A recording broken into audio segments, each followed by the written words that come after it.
Mangalore famous எறா நெய் தொக்கு எப்படி செய்யலாம்னு பார்க்கலாம். இது சாதத்தோடு மிக்ஸ் பண்ணி சாப்பிட்றதுக்கும் ரொம்ப சூப்பராக இருக்கும். ஒரு மிக்சிங் பவுலில் கோலிகுண்டு சைஸ் புளி, 2 வரமிளகாய், 2 காஷ்மீர் ரெட் சில்லி, 4 முந்திரி பருப்பு, கொஞ்சமாக கசகசாவை ஆட் பண்ணிவிட்டு வார்ம் வாட்டரில் ஊற வச்சு எடுத்துக்கிறேன்.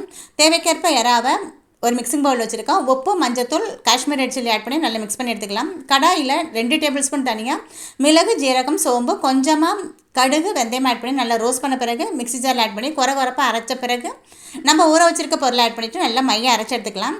கடாயில் 2 டேபிள் ஸ்பூன் கீ ஆட் பண்ணியிருக்கேன். நம்ம ரெடி பண்ணி வச்சிருக்க எறாவை ஆட் பண்ணிவிட்டு நல்லா ரோஸ்ட் பண்ண பிறகு அதை ஒரு மிக்சிங் பவுலுக்கு மாற்றிக்கலாம். அதே கடாயில் தேவைக்கேற்ப ஆயிலில் ஒரு ஆறுக்கு கருவேப்பிலை ஆட் பண்ணி தாளித்து எடுத்துக்கிறேன். நம்ம ரெடி பண்ணி வச்சுருக்க அரைச்ச கலவையை ஆட் பண்ணி நல்லா மிக்ஸ் பண்ணிக்குவோம். நான் இப்போ கொஞ்சமாக வெங்காயம் ஆட் பண்ணிக்கிறேன். நீங்கள் தேவையில்லைன்னு ஸ்கிப் பண்ணிக்கலாம்.